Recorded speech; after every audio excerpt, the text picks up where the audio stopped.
நாம் எல்லாம் தெய்வங்கள் ஆவதற்கு தான் பாடுபட வேண்டாம். தெய்வ நிலை சிசிசி 460 சொல்கிறது. ஒரு ஃபாதரு இன்னொரு ஃபாதர்கிட்ட கேட்டாராம், சிசிசி என்ன சொல்றீங்களே, சிசிசினா என்னன்னு கேட்கிறார். நம்ம திருச்சபையில் அது மாதிரி ஒரு அவல நிலை பாருங்க. நல்ல வேலை என்கிட்ட கேட்கல, கேட்டிருந்தா அந்த ஆள் அன்னைக்கு அடிச்சு போட்டு ஃபாதர் நீ ஃபாதர் இல்லைன்னு சொல்லியிருப்பேன். ஒரு சிசிசி கூட படிக்காமல் குருப்பட்டம் வாங்கி விடுகிறார்கள். சிசிசினா மறைக்கல்வி, திருச்சபை போதிக்கும் மறைக்கல்வி, அதிகாரப்பூர்வ மறைக்கல்வி. இவங்க தமிழாக்கம் பண்றதெல்லாம் அதிகாரப்பூர்வம் இல்லை, இஷ்டத்துக்கு இந்த ஊனியல்பு நாட்டத்தெல்லாம் கலந்து எழுதியிருப்பாங்க. திருமறைச்சோடின்னு ஒன்று விட்டுருக்காங்களே, அதில் ஊனியல்பு நாட்டெல்லாம் இருக்கு. அதனால தான் அந்த ஃபாதர் ஊனியல்பு நாட்டத்திலே வளர்ந்தவராக இருந்துட்டு சிசிசினா என்னன்னு கேட்குறாரு. நம்ம நிலைமை பாருங்க. ஆனால் இந்த சிசிசி 460 நமக்கு என்ன சொல்லுகிறது என்றால், மீட்பு என்பது நாம் தெய்வ நிலையை அடைவது அப்படின்னு சொல்லுது.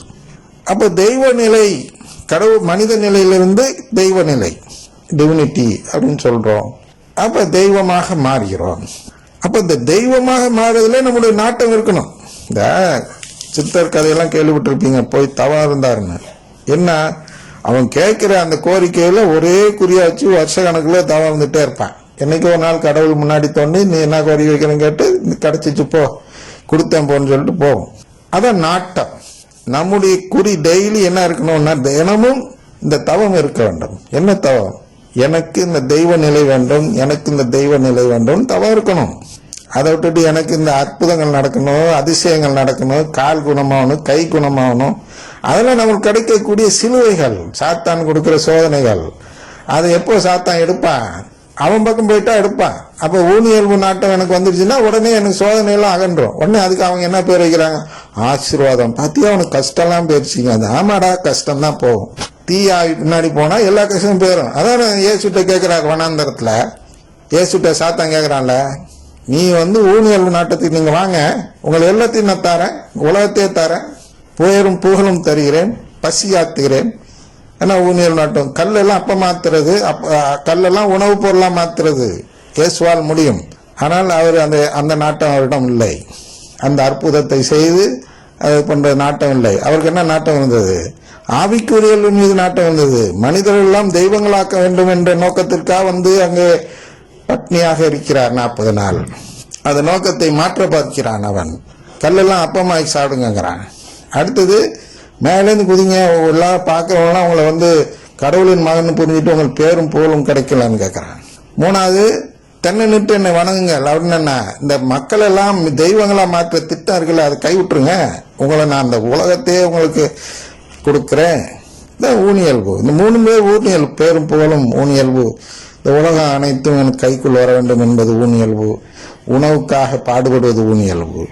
அதனால் இந்த ஊனியல்பு நாட்டம் உள்ளவனாக நான் மாறிவிட்டால் உடனடியாக எனக்கு உள்ள கஷ்டங்கள் போயிடும், சிலுவைகள் போயிடும். உடனே என்ன சொல்றேன், அது பேரு ஆசீர்வாதம். பத்தியா இன்னைக்கு வந்த உடனே உன் கஷ்டம்லாம் தீர்ந்துச்சு பத்தியா அப்படின்னு சொல்லுவாங்க. யாரு? இந்த சாத்தானுக்காக பேசுறவங்க. அதனால்தான் அந்த ஆவி என்ன செய்கிறது என்றால், ஊனியல்புக்கேற்ப வாழ்வோரின் நாட்டம் எல்லாம் அந்த இயல்புக்குரியவற்றின் மீதே இருக்கும் என்பதால் நான் ஊனியல்புக்கேற்ப ஒரு இயக்கத்தை ஆரம்பிக்கிறேன் தூயா என்ற பேரில். இவர்கள் எல்லாம் என்னிடம் சேர்ந்து விடுவார்கள்.